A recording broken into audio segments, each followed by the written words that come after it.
ஒரு இளைஞனுக்கு வாழ்க்கையே வெறுத்து போச்சு. அவனுக்கு ரொம்ப கஷ்டம் வருதுன்னு வருத்தம். அதனால பக்கத்து ஊரில் இருக்கிற சாமியார்கிட்ட போய் இதை பற்றி சொன்னான். அதுக்கு அந்த சாமியார் ஒரு பிடி உப்பையும் ஒரு பாத்திரத்தில் தண்ணியும் கொண்டு வந்து கொடுத்தாரு.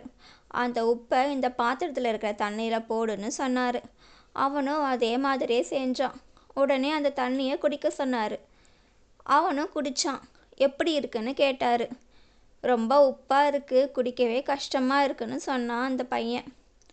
உடனே இன்னொரு பிடி உப்பை அவன்கிட்ட கொடுத்து பக்கத்தில் இருக்கிற ஏரிக்கு கூப்பிட்டு போய் கரைக்க சொன்னார்.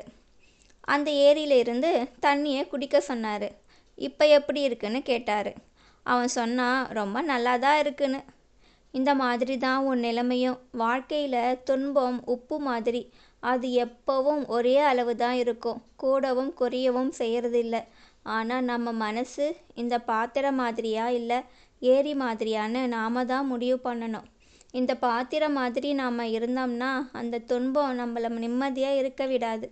இந்த ஏரி மாதிரி நீ இருந்தனா எந்த துன்பம் வந்தாலும் கவலைப்படாமல் மேற்கொண்டு நடக்க வேண்டிய செயல்களில் கவனம் செலுத்த முடியும்னு சொன்னார்.